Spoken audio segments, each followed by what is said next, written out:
Alors on va démarrer. Alors, bienvenue dans ce webinaire spécial Autodesk Account. Donc Ask an Expert, c'est un nouveau format imaginé par Man Machine où vous avez eu l'occasion du coup de poser vos questions sur un sujet et notre expert Autodesk Nasser y répondra tout à l'heure. Alors, je vais juste passer un peu à la slide suivante. Voilà, donc moi je suis Cynthia Walter, responsable marketing chez Man Machine, et je vais prendre juste une petite minute pour vous présenter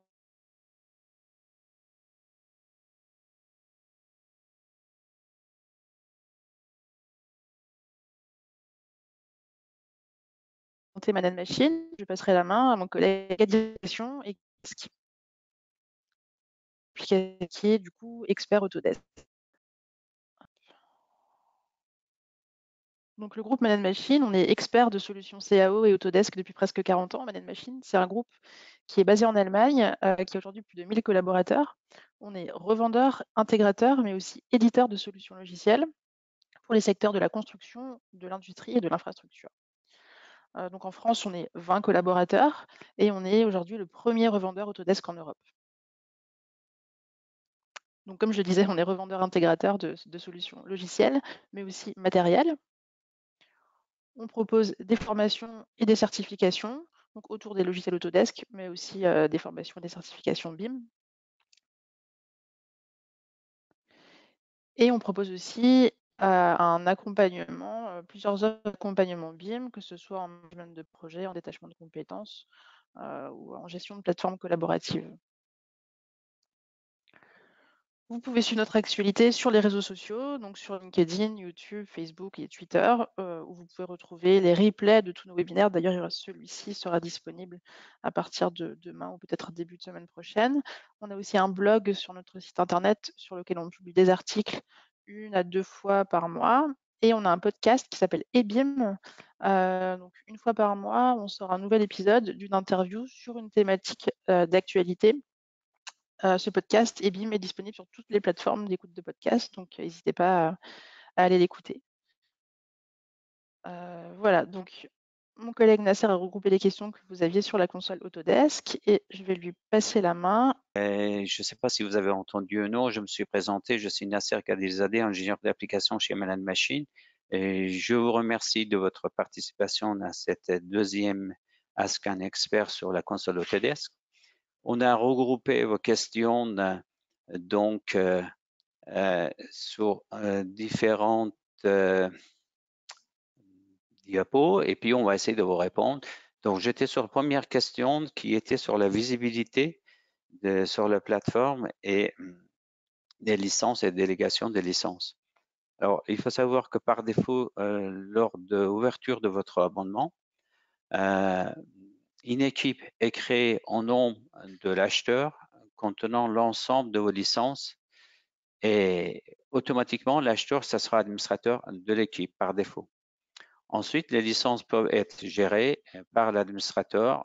Il peut déléguer plusieurs administrateurs secondaires, sachant qu'il y a un seul administrateur principal, mais l'administrateur principal, il peut créer plusieurs administrateurs secondaires.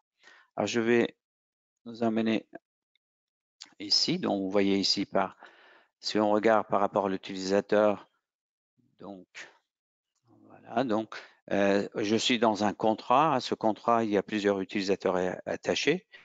Et par défaut, il y a un administrateur principal, que c'est moi, et puis je peux déléguer d'autres personnes comme administrateur secondaire.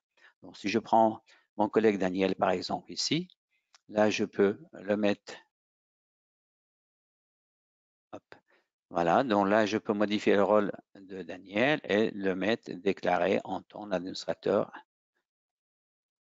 secondaire ici. Et automatiquement, la personne, désormais, il peut créer d'autres utilisateurs et il a une visibilité sur la console Autodesk. Donc, voilà pour cette question. Je vais passer à la deuxième question qui concerne la gestion des utilisateurs et l'attribution de licences hors le contrat premium. En réalité, il y a jusque quelques temps, quelques mois, on n'avait pas, on va dire, autorisation d'acheter les licences dans n'importe quel pays et l'utiliser dans ces pays-là. Donc désormais, c'était en réalité on va dire, l'utilisation était accessible via un contrat premium. Désormais, on n'a pas besoin de, de contrat premium pour l'utiliser, les licences qu'on achète dans un pays éligible. Après, je vais vous montrer quels sont ces pays-là. Je vous ai mis un lien dedans. Et puis, utiliser les licences dans ces pays-là. Alors, les pays donc, ce qui veut dire que vous pouvez centraliser vos abonnements, vos achats, au siège, par exemple, et puis créer des équipes et pour diviser, on va dire, les licences et en intégrant des administrateurs différents à chaque équipe pour gérer leur abonnement des licences. Donc, les pays qui sont autorisés, on va dire, éligibles au TDS, que vous avez un fichier PDF ici. Alors, ces pays-là, ils sont, on va dire, en général, vous avez pas mal de pays. Donc, il y a quelques pays, par exemple, vous le voyez dans la liste, le Brésil ne fait pas partie de groupe B, ou puis, bon, quelques exemples, hein, Mexique, autres pays qui ne font pas partie. Mais dans tout ce pays-là, désormais, vous pouvez acheter des licences et utiliser vos licences dans ce pays et faire le partage. Voilà. Pour ce question-là. Ah oui, alors concernant les licences Flex, par contre, vous pouvez acheter dans n'importe quel pays et l'utiliser dans n'importe où. Parce que là, vous achetez avec des tarifs différents, on va dire. Troisième question est sur le on va dire, administration des clients. C'est pour les revendeurs à nous, certainement qui posent cette question. Et comment on peut accéder, comment on peut gérer les comptes de nos clients. Alors, vous pouvez accéder aux comptes de vos clients, soit en faisant un compte, ça veut dire votre client, il va vous créer en tant l'utilisateur un compte et il va vous renommer administrateur secondaire pour gérer ces comptes. Soit vous allez récupérer, bon ça c'est si c'est possible, récupérer les identifiants de votre client pour y accéder. Bon, il reste que ces deux possibilités. Mais je vous conseille plutôt on va dire, la meilleure solution, c'est demander à votre client de vous ajouter dans sa console en tant qu'administrateur secondaire pour pouvoir modifier et gérer ses licences. La question suivante, ça concerne la date d'abonnement. En réalité, la date d'abonnement n'est pas liée à un utilisateur, mais liée au contrat. Donc, pour voir l'abonnement qui sont liés à un utilisateur, il faut chercher l'utilisateur, il fait partie de quel contrat. Quand vous allez dans votre console, quand vous au niveau de abonnement et contrat, même par l'utilisateur, vous allez voir, ici, vous allez avoir les dates des saisons. Donc, selon le contrat que vous sélectionnez, là, si je sélectionne par exemple dans ce contrat-là, vous allez voir les utilisateurs de ce contrat qui sont affichés. Et là, je peux voir quelle est la date limite de celui-ci. Après, il faut que je cherche dans l'utilisateur, voilà, le contrat, ces utilisateurs-là, dont ils sont limités par rapport à cette date de contrat que je vous ai montré par avant. Voyons. La question suivante. Quelle est la démarche actuelle pour obtenir une licence enseignant pour AutoCAD? AutoCAD, Revit ou n'importe. Même si vous aviez des licences qui, on va dire, qui sont expirées, à n'importe quel moment, vous pouvez renouveler si vous êtes toujours éligible. Ça veut dire si vous êtes toujours prof ou étudiant. Alors, donc, vous pouvez accéder à cette adresse je vais vous montrer une petite vidéo donc sur le site d'Autodesk pour remplir, on va dire, les conditions pour voir si vous êtes toujours éligible ou non.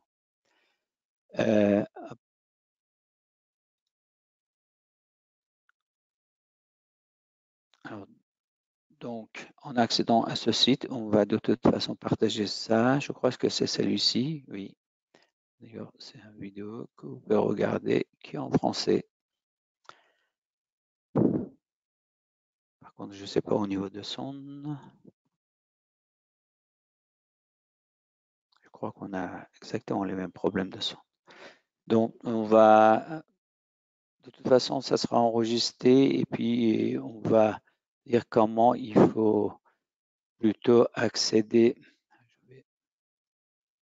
à cette. Je vous conseille de ça. Vous avez une vidéo qui prend 2-3 minutes et puis il explique bien comment il faut remplir les informations pour renouveler votre licence. C'est possible.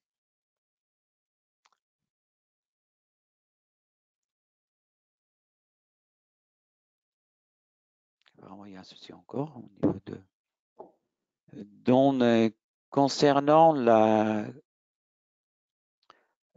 question par rapport les contrats que vous ne voyez pas, en réalité, les équipes que vous ne voyez pas, il y a deux possibilités. Si vous ne le voyez pas dans les équipes dans votre contrat, il peut y avoir une fusion de deux équipes. Soit vous avez fusionné, c'est pour ça que vous le voyez ensemble de vos licences. Donc vous avez fusionné vos deux contrats. Soit vous n'êtes pas administrateur principal de l'équipe. Ça veut dire que vous étiez administrateur principal de cette équipe par avant. Vous aviez donc visibilité sur ce contrat et désormais vous n'êtes plus, donc vous ne le voyez pas. Il peut y avoir aussi qu'il y a un problème au niveau d'Autodesk. Donc, il faut voir auprès d'Autodesk. Si vous pouvez faire une case auprès d'Autodesk pour voir s'il y a un souci à ce niveau-là ou non. Alors, il faut savoir que quand vous fusionnez les deux contrats manuellement, automatiquement, les utilisateurs de le premier contrat, ça ne sera pas fusionné avec le deuxième contrat. Ça veut dire quoi? Ça veut dire que il faut que vous passez soit par nous, soit par Autodesk. Et moi, je vous conseille plutôt Autodesk parce que quand on fait fusion via console, même par nous, vous fusionnez les deux contrats, les licences, mais les utilisateurs de premier contrat ne seront pas déplacés en fusionnant. Mais avec Autodesk, oui, parce qu'Autodesk, en réalité, il déplace une équipe à l'autre. Donc, il déplace automatiquement l'équipe, le contrat, plus ses utilisateurs.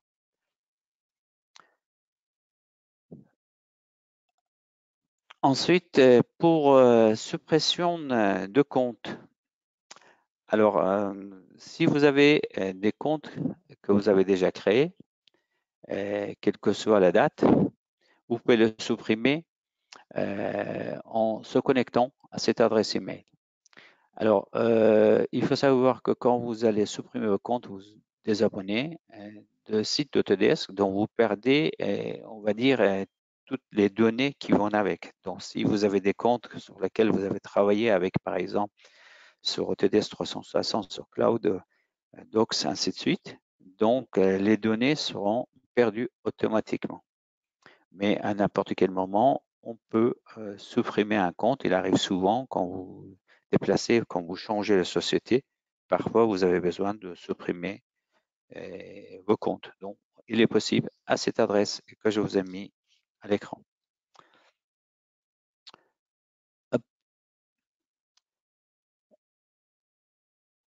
Pour regrouper plusieurs licences sur une seule entité, autrement dit, pour fusionner, on va dire, deux contrats, il y a deux conditions.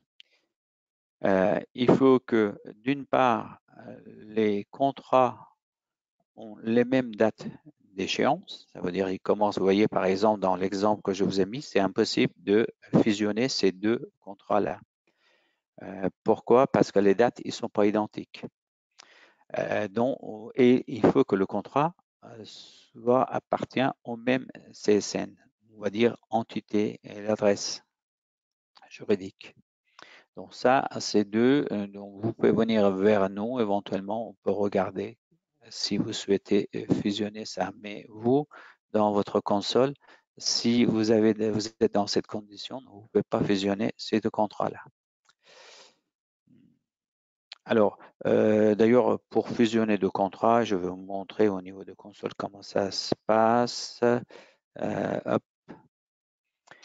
Donc, grosso modo, vous prenez en premier lieu le contrat de destination.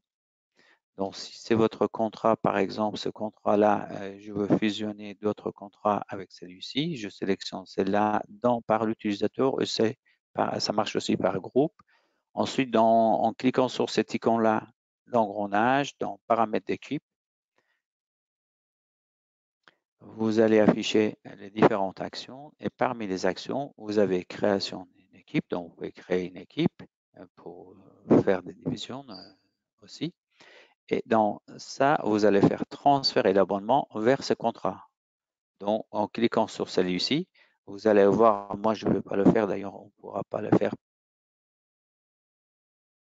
à TCNFR. Donc, sinon, vous allez ici, vous sélectionnez le contrat que vous voulez fusionner avec celui-ci. D'accord? Donc, une fois terminé. Alors, sachant que quand vous faites fusion de contrat, je vous ai dit que les utilisateurs, ils ne se déplacent pas. Donc, il faut recréer, si vous faites vous-même, les utilisateurs qui étaient attachés à un contrat fusionné dans nouvelle équipe. Voilà. Pour celui-ci. Puis on arrive sur la partie comment créer une installation personnalisée pour AutoCAD. Je mis cette question j'ai attaché à une autre question qui était comment on fait la mise à jour d'une répartition déjà créée. Alors, on va déjà voir comment on crée une licence personnalisée. Alors, je vais sur une deuxième console qui est une console utilisateur sur celle-ci. J'ai déjà créé, je crois, même sur celui-ci. Oui, n'importe. Donc, je reviens sur celui-ci. Alors, pour créer une installation personnalisée, donc, sachant que même les utilisateurs, là, je suis sur console d'utilisateur, ils peuvent créer cette installation personnalisée. D'accord? Ils ne peuvent pas peut-être installer s'ils ne sont pas administrateurs, mais ils peuvent le créer. Alors, pour créer une installation personnalisée, il suffit simplement de se mettre sur le produit concerné. Donc, vous sélectionnez votre produit. Alors, ça, c'est un petit défaut d'affichage. Donc, quand vous êtes sur ce problème-là, il faut surtout mettre à jour l'angle qui est tout en haut, mais n'importe. Là, je vais rester sur celui-ci.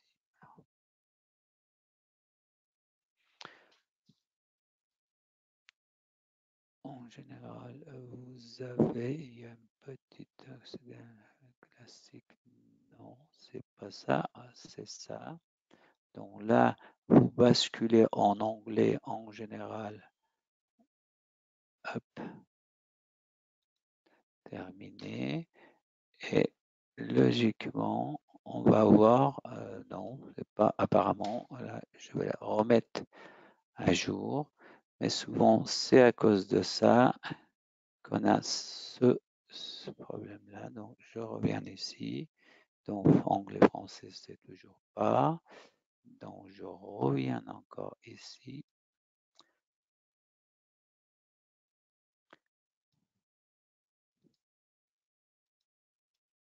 Voilà, on est revenu. Bon, ça, c'est une petite anomalie. Bon, c'est comme ça quand on le modifie en passant plusieurs fois.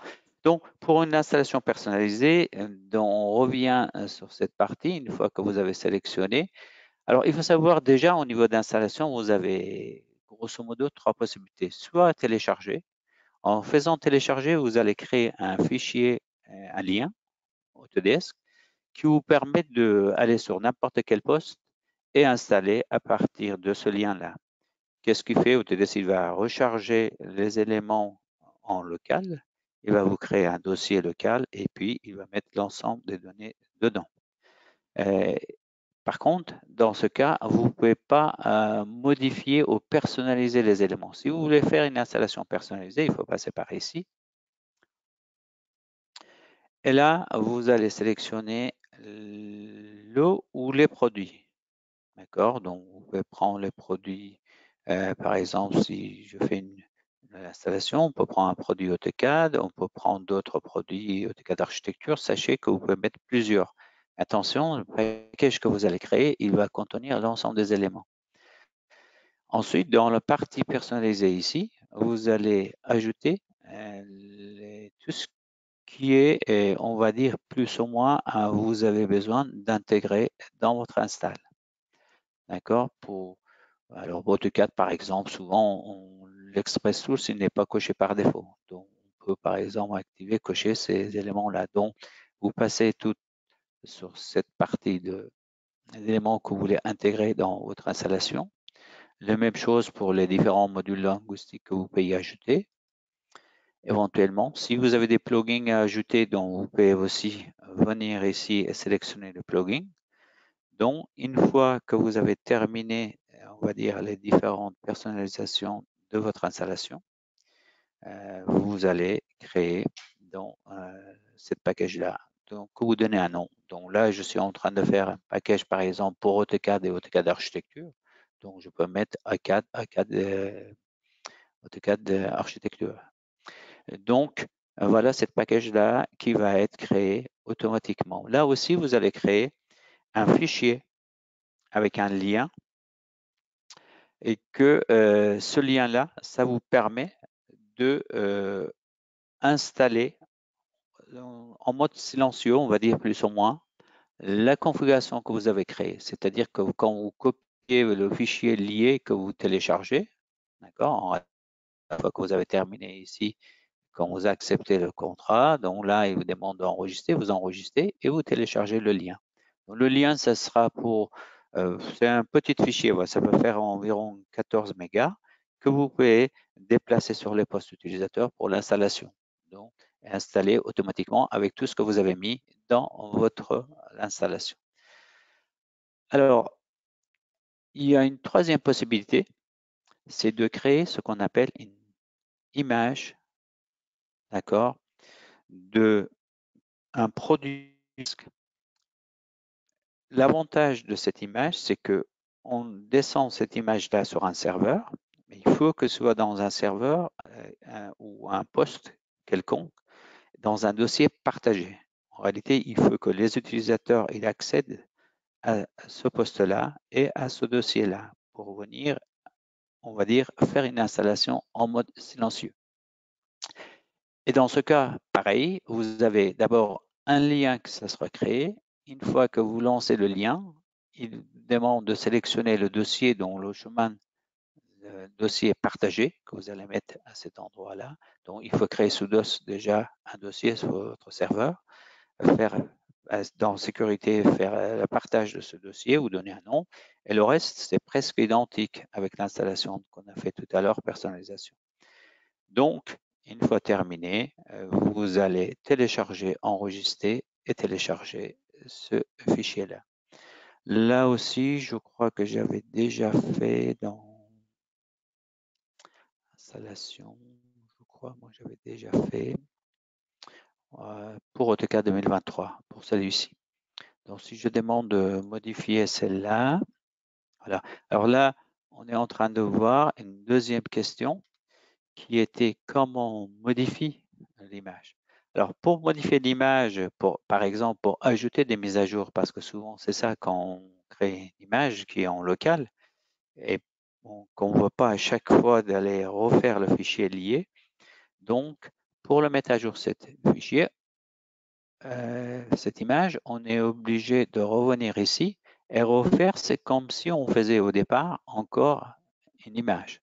Donc, vous ajoutez, vous modifiez cette installation et une fois que vous avez terminé, que vous téléchargez ce lien-là, là, je crois que je vous ai mis ici. Voilà, une fois que vous avez récupéré le fichier, le lien, d'accord, après modification, quand vous lancez le lien, automatiquement, sur le serveur, vous allez avoir ce message-là. Ça veut dire que il va vous dire que vous avez déjà une image créée. Est-ce que vous voulez le mettre à jour?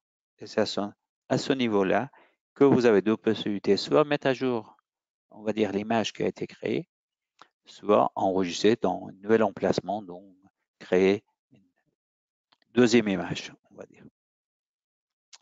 J'espère que j'étais assez clair. Alors, si il y avait encore une autre possibilité par rapport à la méthode classique pour créer une image, mais bon, ça sera.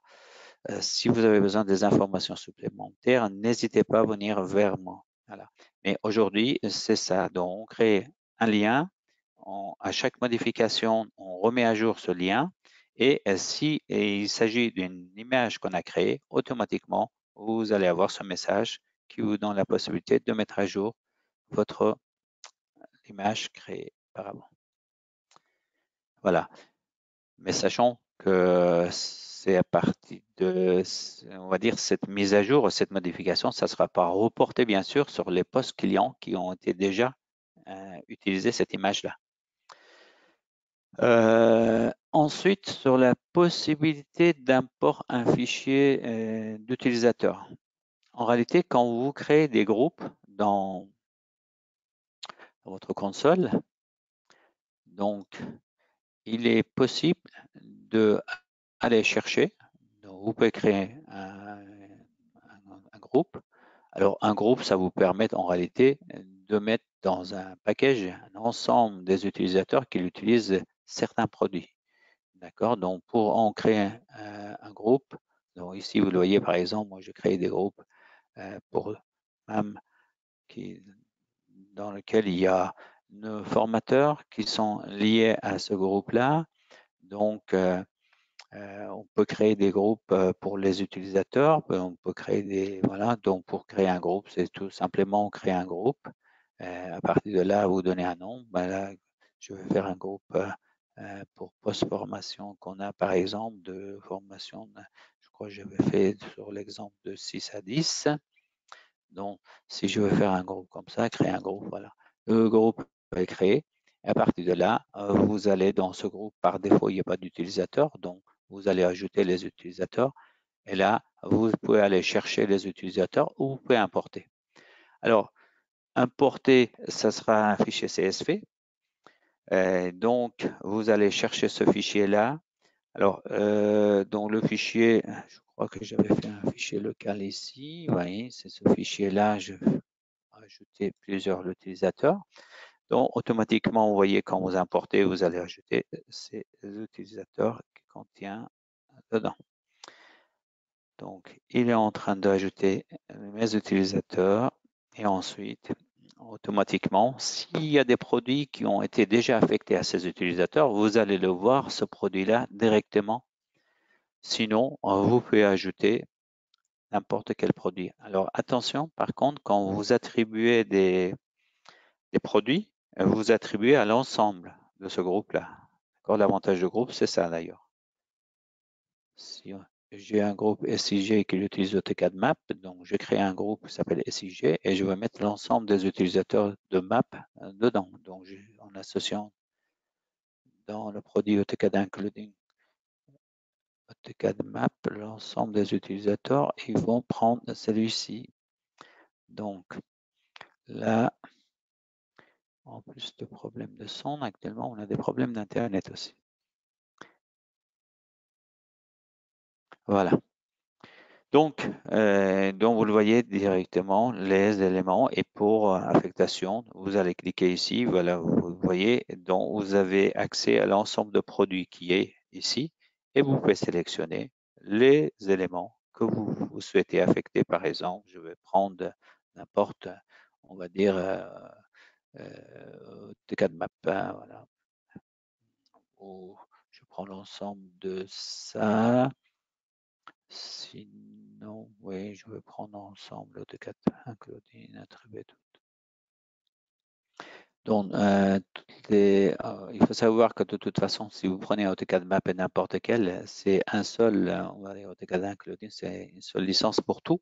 Donc, automatiquement, tout est affecté quand vous allez dans l'utilisateur. Et ici, vous avez l'ensemble des utilisateurs. Ils ont accès à cette licence que vous pouvez annuler à n'importe quel moment. Voilà, j'espère que c'était assez clair ici. Alors, seule chose qu'il faut faire attention, quand vous créez votre fichier avec, par exemple, Excel, un tableau Excel, le première ligne, ça sera ignoré. Donc, sur le premier colonne, ça sera le prénom, le nom. Il faut respecter par contre ça. Et ensuite, les adresses mail. Il faut faire attention à une chose.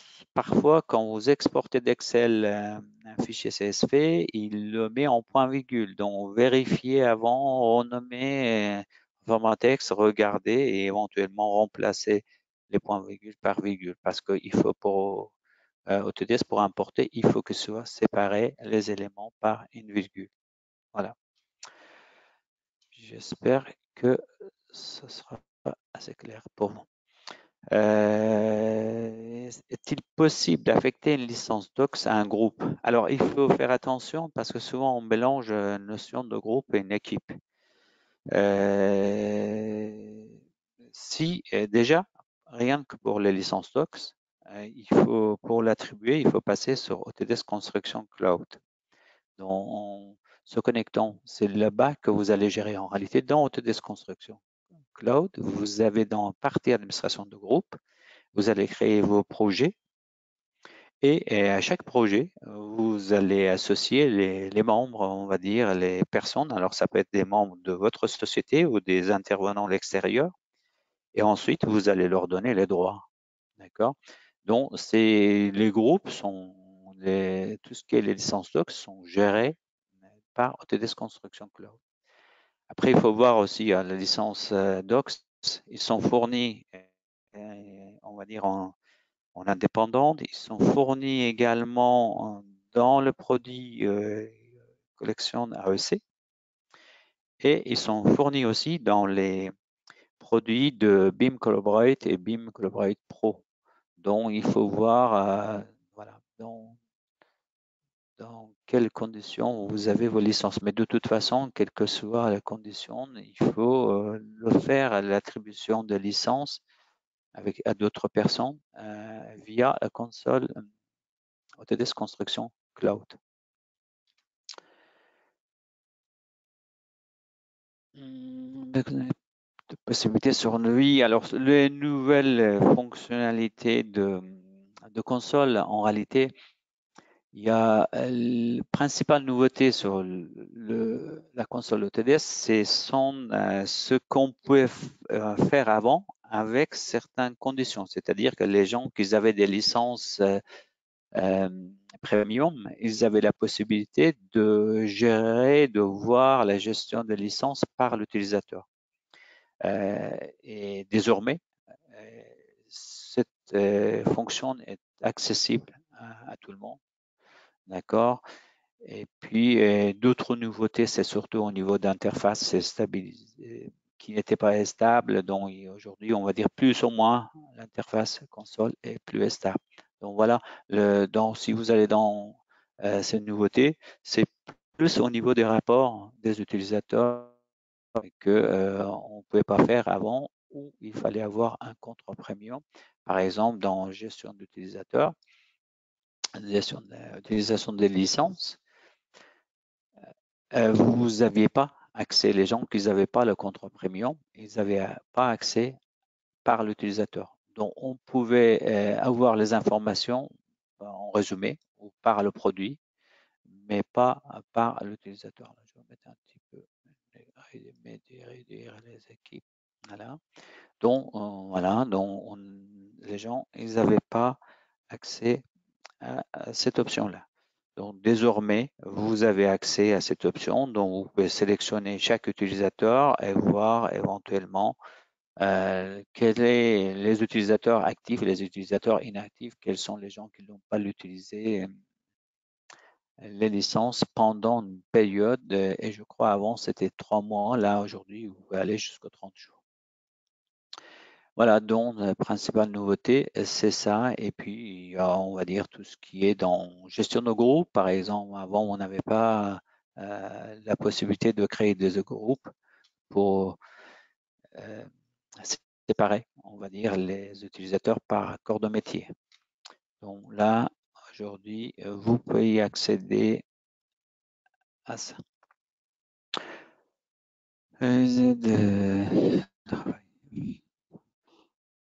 Là, c'est est-ce qu'on peut l'utiliser les licences hors connexion Internet? Je dirais oui et non. En réalité, oui, vous pouvez l'utiliser. Donc, il faut savoir déjà une chose, les licences perpétuelles, ils n'existent plus aujourd'hui. Donc, les licences réseau non plus, donc ce qui permettait de travailler hors Internet, hors connexion Internet. Aujourd'hui, il faut une connexion Internet. TDS, il dit tous les 30 jours. Je vous conseille tous les 27 jours. Moi, ce que j'ai constaté jusqu'à maintenant.